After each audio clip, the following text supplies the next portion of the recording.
오늘 우리에게 주신 하나님의 말씀 마태복음 5장 16절 말씀입니다. 같이 보십니다. 이같이 너희 빛이 사람 앞에 비치게 하여 그들로 너희 착한 행실을 보고 하늘에 계신 너희 아버지께 영광을 돌리게 하라. 아멘. 우리나라는 자유민주주의 정치 형태를 가지고 있습니다.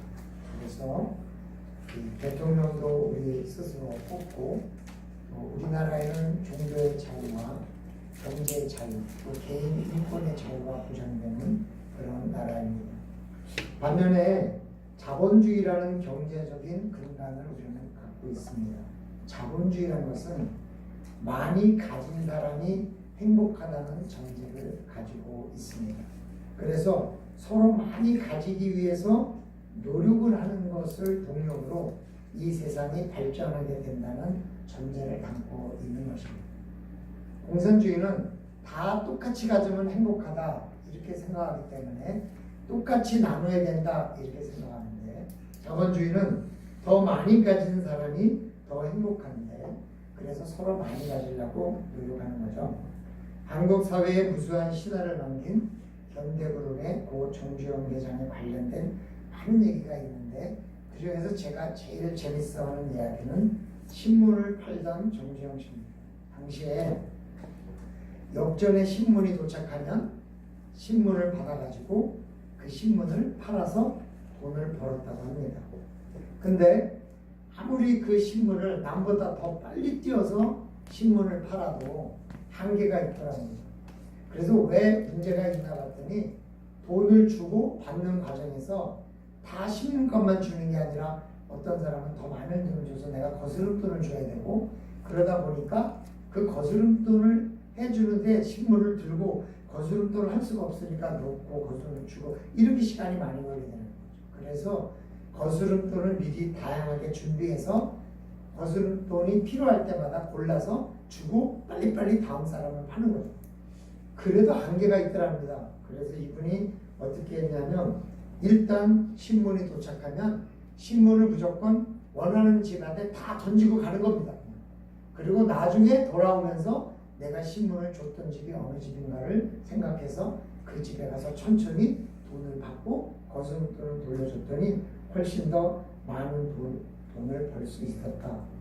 돈을 많이 벌기 위한 동력이 그런 아이디어를 만들어내고 열심을 만들어내고, 그 열심이 사람들의 질을, 삶의 질을 더 성장시킨다는 근본 원리가 이 대한민국을 이끌어가는 자본주의 동력이라는 거죠. 그래서 이런 노력을 하게 함으로써 사람들이 더 많은 대우를 받고 있고, 돈이 많은 사람들이 더 많은 대우를 받고 더 행복할 수 있다고 사람들이 그렇게 이야기를 합니다. 우리나라가 그런 경제적 원리 위에 세워진 나라이다 보니 이런 모습을 교회 안에서 찾아볼 수 있습니다. 우리가 기복신앙은 잘못된 거라고 이렇게 이야기를 하면서도 돈을 많이 번 사람에게는 복을 받은 사람이라는 호칭을 붙이고, 또 직분을 가지려 해도 돈이 많아야 한다는 생각이 은근히 우리 안에 깔려 있습니다. 아니라고 해도 은근히 우리는 그런 기준이 있습니다. 그래서 돈이 없으면 교회도 또 그렇게 교회에서 큰 직분도 가질 수 없다라는 생각이 우리 안에 있는 것입니다. 사실 교회도 부흥하고 성장하려면 맞습니다. 돈이 필요하기도 합니다. 돈이 있으면 교회도 크게 짓고, 돈이 있으면 선물도 많이 줍니다. 사실 오늘도 어린이집날 어린아이들에게 선물을 줘야 되는데, 마음 같아서는 노트북도 하나씩 그냥 주고 싶고 스마트폰도 하나씩 주고 싶지만 돈이 없으니까 주일학교에서 목사님 선물을 사면 교회에서 좀 지원을 해줘요. 근데 선뜻 대답을 못했다는 거죠. 돈이 많으면 그러세요, 뭐든지 사세요, 얼마든지 제가 주겠습니다 이렇게 말할 수 있을 텐데, 그러지 못하는 게 사실 현실입니다. 또 교회도 돈이 있으면 멋지게 짓고 시설도 잘해놓고 더 많은 사람이 교회에 올 수 있게 호감도 줄 수 있게 시설도 해놓을 수 있을 것입니다.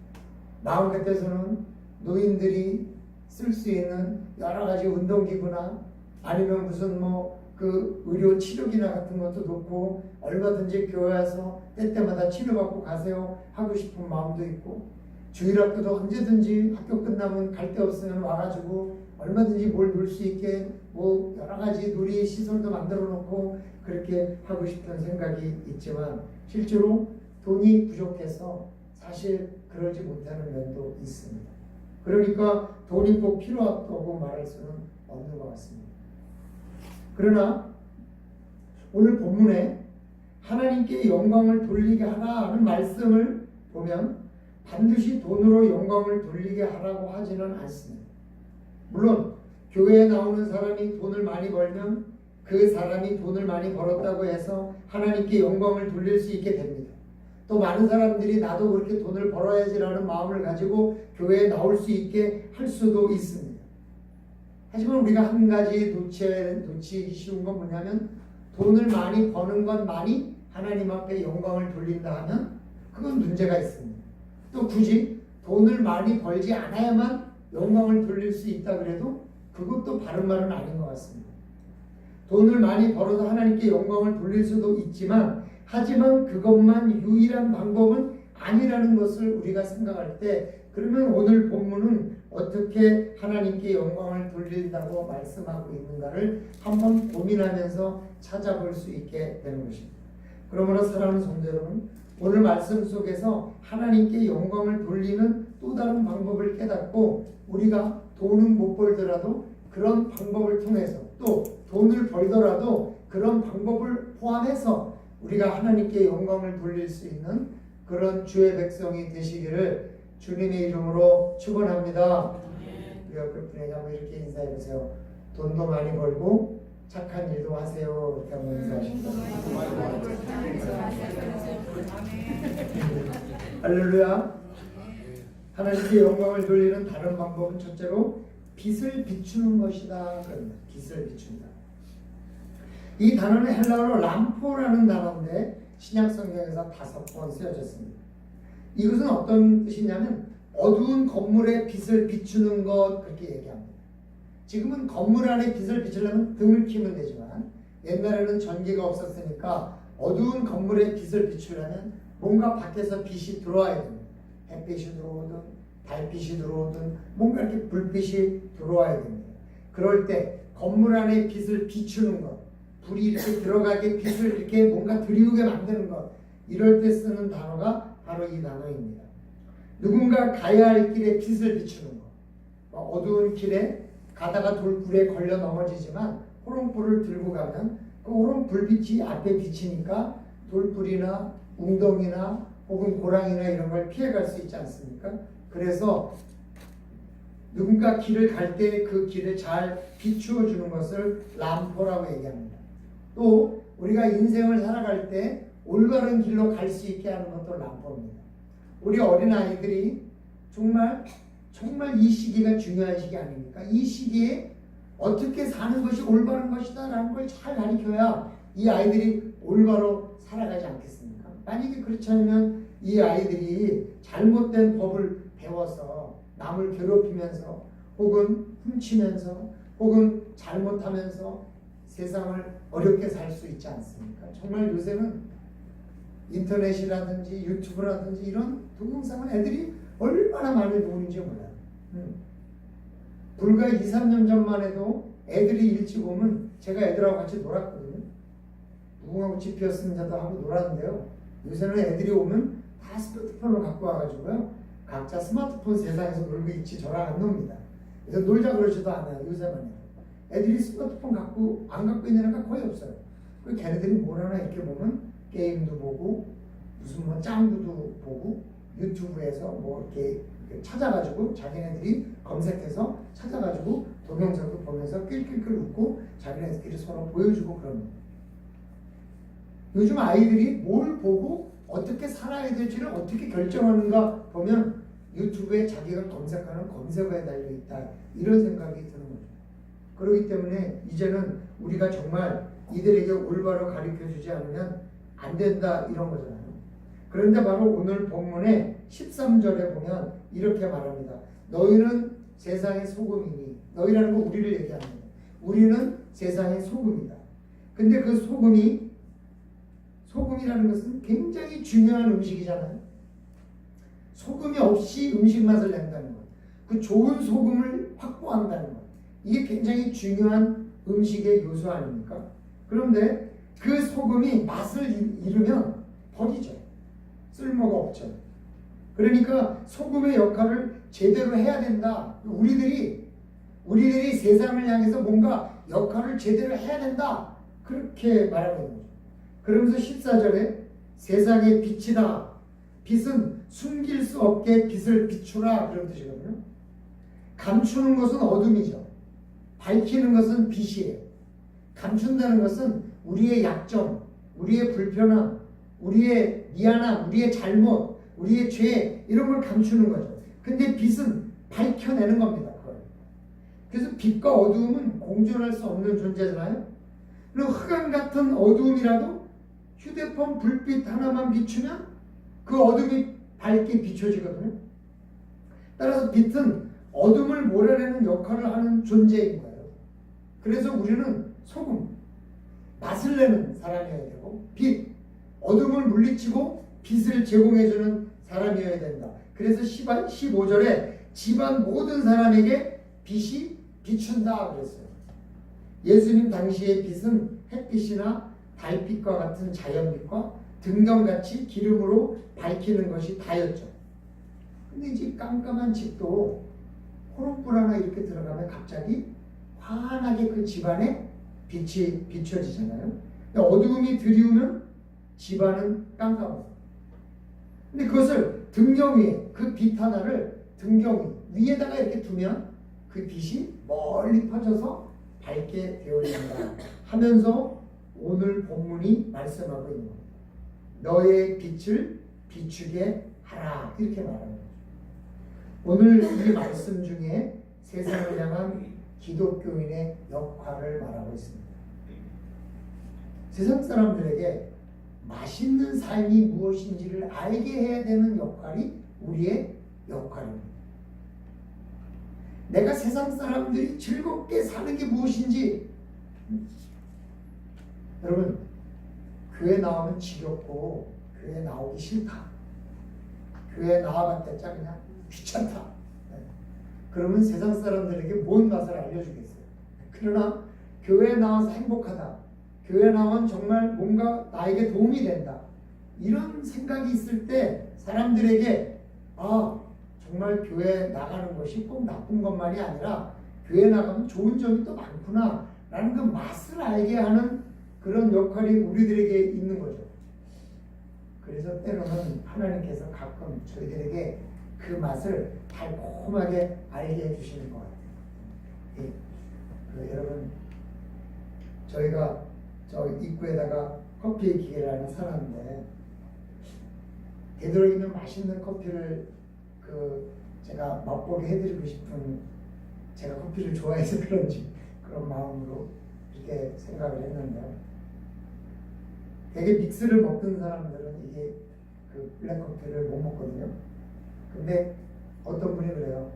내가 건강 때문에 이 블랙커피를 먹어야 되는데 이 믹스 맛을 떨쳐버릴 수가 없대요. 그래서 제가 뭐라 그러냐면, 그럼요 이렇게 먹어보세요. 어떻게 해요? 설탕을 한 반 스푼만 입에다가 이렇게 넣어서 입을 달콤하게 만들고, 그리고 이 블랙커피를 한번 먹어보세요. 그러면 블랙커피의 쓴맛보다는 그 단맛이 입에 붙습니다. 그렇게 해서 한 두세 번만 먹다 보면 그냥 블랙커피를 먹어도 이게 쓴맛보다는 그 블랙커피 안에 단맛이나 신맛이나 초콜릿이나 과일향, 커피에 있는 256가지의 맛이 느껴질 수 있을 겁니다. 제가 그러거든요. 여러분, 하나님의 그 단맛을 느낄 때 때로는 그래서 우리들에게 고통이 있어요. 왜? 쓴맛이 있어야 단맛이 깨달아지거든요. 계속 평안하면요, 이게 단 게 단 건지 모르는데 정말 고통 중에서 하나님을 만나고 그 하나님 때문에 그 고통이 씻어질 때, 그 고통이 해결될 때 정말 그 단맛을, 아주 오면 하나님을 아는 그 맛을 느끼게 되거든요. 그 맛을 알려줘야 하는 게 우리 기독교인의 역할입니다. 또 세상 사람들에게 어둠에서 벗어나게 하는 역할을 하는 거죠. 여러분, 어둠이라는 게 뭐예요? 결국 죄를 지며 사는 거거든요. 죄를 지며 사는 것은 당장은 괜찮을 것 같지만 죄를 짓고 나면 항상 마음속에 불안이 있고 부담이 있어서 형편으로 살지 않는 거잖아요. 제가 성도님들하고 이렇게 가까이서 지내다 보면 저도 사실 조금은 말하고 싶지 않은 이야기가 있거든요. 목사로서 부끄러우니까 내가 한 일에 대해서 말하고 싶지 않은 일이 왜 없겠어요. 그럴 때는 살짝 감추고 싶은 마음이 들 때가 있거든요. 근데 제 모토는 뭐냐면 조금 부끄러울 때 안 감춰야 큰 부끄러움을 막을 수 있다. 제가 그게 제 모토예요. 왜? 작은 거짓말을 하면요, 그 작은 거짓말을 막기 위해서 자꾸 더 큰 거짓말을 만들어내야 되더라고요. 그러다 보면 나중에 결국 너무 커져서 감당이 안 될 수도 있는 거죠. 그러니까 그냥 작은 거짓말을 하지 말고 솔직하게 말해서 미안하면 미안한 대로, 창피하면 창피한 대로 건너가야지. 그것 때문에 고민할 때가 얼마나 많은지 몰라요. 우리가요, 이 세상 사람들이 거짓말을 하며 살고 숨기며 살고 하는 것이 당장은 편할 것 같지만은 결국 나중에는 그것이 더 어려워지게 되거든요. 그런데 우리는요, 그 거짓말을 하지 말고 정직하게 삶으로써 그 어둠 속에 사는 사람이 정직하게 사는 게 무엇인지를 알게 하는 거죠. 그리고 정직하게 사는 사람이 왜 행복한지를 알게 하는 거죠. 그런 것을 통해서 우리는 세상 사람들에게 어둠에 사는 것보다 빛 가운데 사는 것이 더 좋은 것이다라는 것을 가르쳐 줄 수 있는 거죠. 그게 빛을 비추는 사람의 삶인 거죠. 우리 기독교인이 빛을 비추며 산다는 것은 바로 우리의 정직하고 착한 행실을 통해서 어둡고 더러운 삶을 사는 사람들에게 진정한 행복의 맛이 무엇인지를 가르쳐 줄 수 있는 그런 역할을 해야 된다. 그래서 오늘 본문에 이렇게 말씀하고 있는 거예요. 그들이라는 세상 사람들, 믿지 않는 내 이웃들, 그들로 너희는 우리들, 기독교인, 우리들의 착한 행실을 보고, 그 착한 행실을 보고 깨달아야 되는 거예요. 자신의 문제가 무엇인지. 자신이 그 사람을 보고 나는 악하게 사는구나 라는 걸 깨달을 수 있어야 되는 거예요. 근데 우리가 그들과 똑같이 악하게 살거나 우리가 그들과 똑같이 산다면 어떻게 그들에게 그런 거를 알려줄 수 있겠어요. 그래서 우리의 착한 행실을 보고 그들이 나도 저렇게 살면 안 되는데 라는 생각을 갖게 하고 나는 정말 나도 저렇게 살지 않아야 되겠구나. 그렇게 하기 위해서 기준이 무엇인지, 정직하게 사는 게 무엇인지를 우리는 보여줄 수 있는 그런 삶을 사는 것. 그게 바로 세상에 빛을 비춘다는 의미인 거죠. 세상 사람들은요, 모두 같은 방식으로 살 때 좋아합니다. 그리고 누구든지 그 방법으로 살아야 된다고 생각해요. 그리고 마치 그게 이 세상을 사는 지혜인 것처럼 말합니다. 대충 좀 넘어가. 그냥 이렇게 묻어가. 그냥 좀 눈 감고 값세. 그렇게 이야기를 합니다. 하지만 우리 기독교인은 빛의 자녀로서 이 세상이 세운 기준과는 다른 기준을 세우고 있는데, 그건 뭐냐면 세상 사람들이 사는 방식이 아닌 하나님이 원하시는 방식이라는 우리만의 어떤 기준을 갖고 있어야 되는 거죠. 그 기준이 올바른 기준을 갖고 그렇지 않은 사람들을 드러나게 하는 것, 잘못된 것을 깨닫게 하는 게 뭐냐? 그게 착한 행실인 거죠. 구약의 사람들은 착한 행실이라는 것은 율법을 지키는 행실이라 여겼습니다. 그러나 하나님 보시기에 선한 행위입니다. 하지만 오늘 말씀은 세상 사람들의 입에 칭찬하는 것을 말아야 된다. 단지 하나님만 좋은 것이 아니라 세상 사람들에게도 좋다라고 여겨질 수 있는 행실을 통해서 그들의 입에서 하나님께 영광을 돌리게 하라, 이렇게 말씀하는 거예요. 사실은 이 말씀이 굉장히 도전이 되는 거예요. 하나님만 좋다 그러고 세상 사람들은 절레절레 머리를 흔든다면 그것은 굉장히 어려운 일입니다. 세상 사람들 입에서 말이 나올 수 있어야 합니다. 야, 정말 저들은 착하게 사는구나. 야, 저 사람들은 정말 저렇게 사는구나. 그렇게 살면 좀 힘들 수도 있고 좀 어려울 수도 있고 좀 손해볼 수도 있지만 그것은 하나님이 채우실 거다라는 믿음을 가지고 또 채우지 않으셔도 하나님이 이미 나에게 천국을 보장하심으로 다 채웠다 이런 믿음을 가지고 내가 조금 불편한 삶을 살아가는 것, 그 삶을 통해서 사람들이 우리의 삶을 보고 우리의 착한 행실을 보고 야, 저렇게 살아야 되는데 그러면서 야, 하나님을 믿는 사람은 정말 저렇구나, 하나님이 좋은 분이신가 보다 이렇게 말할 수 있는 그런 도전적인 삶을 우리가 살아야 된다 하는 것을 오늘 말씀하고 있는 것입니다. 사랑하는 성도 여러분, 우리의 삶이 이웃이나 세상 사람들이 보고 하나님께 영광을 돌릴 수 있도록 착하게 사는 그런 주의 백성들이 되시기를 주님의 이름으로 축복합니다. 하나님께 영광을 돌리는 다른 방법은 둘째로 그들이 하나님을 찬양하게 합니다. 착하게 산다고 해서 모두 하나님께 영광을 돌리는 게 아니에요. 착하게 사는 원동력이 무엇인지가 중요해요. 여러분, 선거철이 되보십시오. 착하게 사는 사람이 얼마나 많습니까?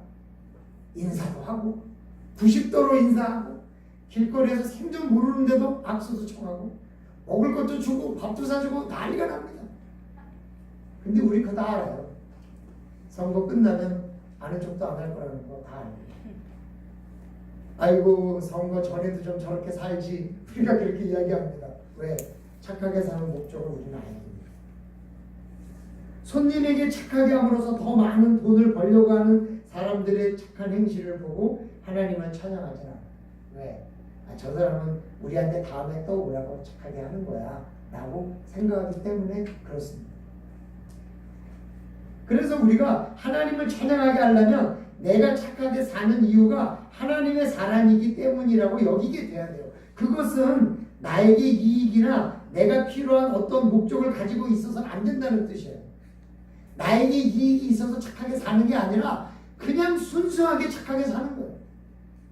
왜? 우리는 하나님께 너무 많은 걸 이미 받았기 때문에, 천국을 약속받았기 때문에 내가 이익을 보기 위함이 아니라 단지 하나님의 영광을 위해서 하는 것, 또 교회의 이름이나 하나님의 선하심을 더욱 드러내는 결과가 되도록 착하게 선을 베푸는 것. 그런 사람들이 야, 정말 교회는 좋다 이렇게 말하지 않겠습니까? 세상 사람들은 교회가 선을 베푸는 것조차 환영하지 않아요. 왜 그러냐면 그 이유가 교회의 사람을 오게 하기 위한 목적이 있다고 생각하기 때문에 그래요. 예배를 드려야만 식사를 대접하는 교회, 연락처를 주어야만 커피 한 잔이라도 주는 교회, 전도지를 받지 않으면 휴지 한 장도 주지 않는 교회가 있기 때문에 우리는 교회의 선을 베푸는 행위조차도 결국 자기 교회로 나를 데려가려고 하는 목적이 있다고 생각하게 되는 거죠. 하지만 전 생각을 좀 바꿨으면 좋겠어요. 그냥 지역사회에 도움을 주는 교회, 꼭 교회를 오지 않아도 지역사회가 교회의 행실을 보고 야, 참 저런 교회라면 가도 좋겠다 라는 생각을 갖게 하는 선. 교회가 뭔가 대접을 하더라도 흑심이 있다는 생각이 아니라 그냥 저 교회는 주변 사람들에게 도움을 주는구나 라고 생각할 수 있는 선행. 저는 그런 것이 교회에서 좀 흘러나왔으면 좋겠다 생각을 해요. 물론 그들이 그렇게 하고서 교회를 안 올 수도 있어요. 오히려 다른 종교를 믿을 수도 있어요. 하지만 그들 마음속에 야, 교회는 정말 저 교회는 정말 순수하다 이렇게 됐을 때 그 교회를 세우신 하나님, 그리고 그 교회의 머리이신 예수님께서 찬양을 받으시지 않겠어요? 좀 너무 우리가 원초적인 것들 하면 좀 안 될 것 같아요. 제가 서울에 있을 때 여러분 여기 내려와서 제가 너무 좋은 거는 주차가 너무 편하다는 거. 제가 맨 처음에 순천에 갔다가 당황한 건 뭐냐면 주차장이 없다는 거. 주차를 해야 돼. 그 보니까 아무데나 세워도 된다는 거. 이게 굉장히 당황스러웠어요. 왜냐하면 아차 잘못하면 벌금이 7, 8만 원씩 되니까 아무데나 주차 절대 안 하거든요. 처음에 되게 당황스럽더라고요. 아주 오랜 시간을 교회 앞에 골목이 이렇게 있었는데 그 골목에 일렬로 차가 쫙 주차합니다.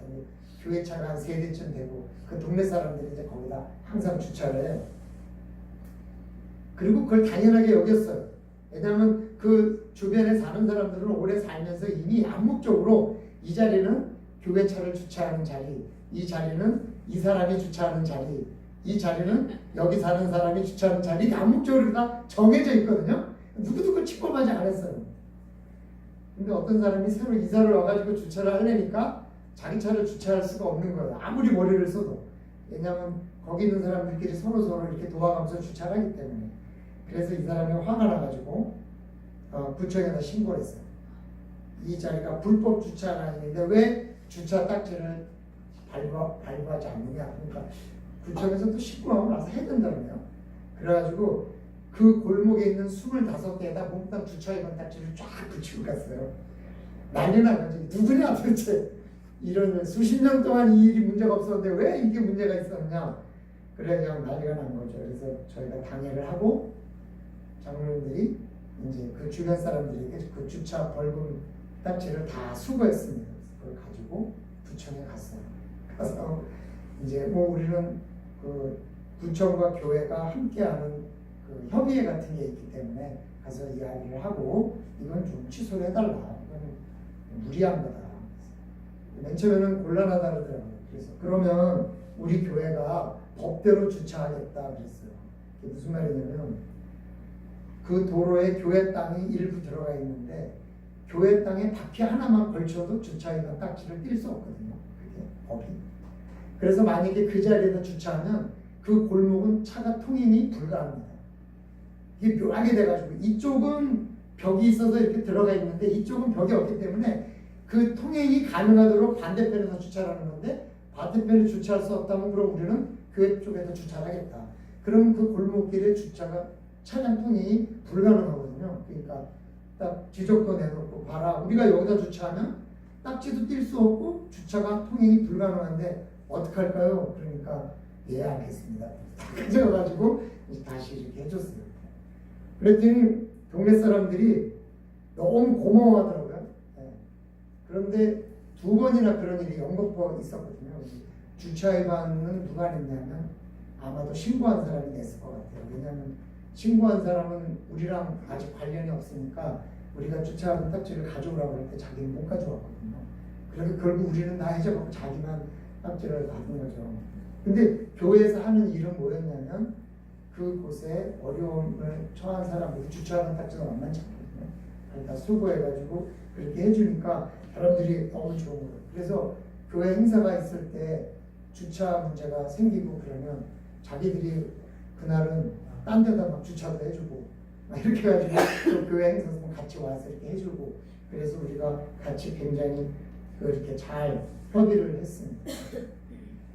교회가 어떤 면에서는 지역 주민들의 문제를 해결해주고 같이 함께함으로써 뭔가 이렇게 합점을 찾아가는 거 그런 거 굉장히 중요하다고 생각되고 그래서 그분이 분명히 그분은 자기는 아니라고 하지만 그분이 했을 거라고 생각을 하고 그분에게 양보를 해서 교회 주차장이 여기 있으니까 주일날만 주차하지 않으면 당신들도 주차해도 된다 그러니까 사람이 열심히 주차하고 서로 이해가 된 적이 있습니다.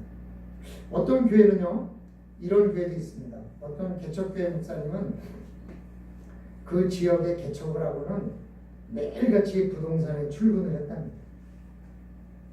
부동산에 출근을 해서 그 아저씨들하고 장기 두고 컵라면 같이 먹고 때로는 짜장면 내고 대충 져서 짜장면 사드리기도 하고 매일 그랬대요. 그랬더니 그 부동산 아저씨들이 누가 이사 오면 교회 다녀요?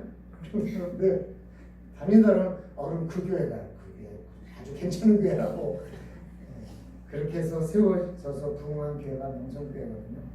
그러니까 교회라는 것이 언제나 지역 주민과 이웃들과 함께 하지 않으면 이제는 굉장히 존립조차가 어려운 상황이 될 수밖에 없고 교회만 생각하는 교회는 이젠 점점 도태될 수밖에 없는 상황이 있기 때문에 이 말씀은 오늘 이 시대에 필요한 말씀이라고 생각을 합니다.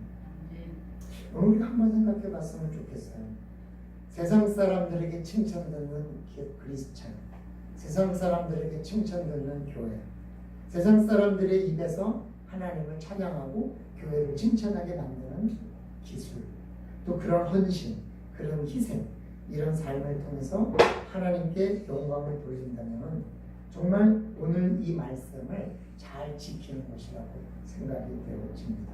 세상 사람들이 우리의 착한 행실을 보고 하나님께 영광을 돌릴 수 있도록 더 애쓰시고 더 결심을 내시는 귀한 주의 백성들이 되시기를 주님의 이름으로 축원합니다. 기도드립니다. 사랑의 아버지 하나님 감사합니다. 우리는 언제나 하나님을 잘 알지만 때로는 세상 사람들을 잘 몰라서 그들이 교회를 뭐라고 이야기하는지, 그들이 교인에게 뭐라고 비아냥대는지를 잘 모를 때가 있습니다. 주님 지혜를 주셔서 그들에게도 칭찬받고 그들에게도 또 모든 것을 잘했다고 말을 들을 수 있는 사람들이 되고 그런 교회가 되었으면 좋겠습니다. 그래서 그들 입에서 하나님께 영광을 돌리고 또 교회를 좋은 교회라고 찬양하고 우리 성도님들을 좋은 사람이라고 이야기할 때 결국 하나님의 복음이 전파될 뿐만이 아니라 또 하나님께서 영광받게 되실 줄로 믿습니다. 그런 삶을 살 수 있도록 저희들에게 지혜를 주시고 은혜를 베풀어 주시옵소서. 이 한 주간의 삶에도 하나님께서 은혜 베풀어 주실 줄로 믿습니다. 예수님의 이름으로 기도드리옵나이다. 아멘.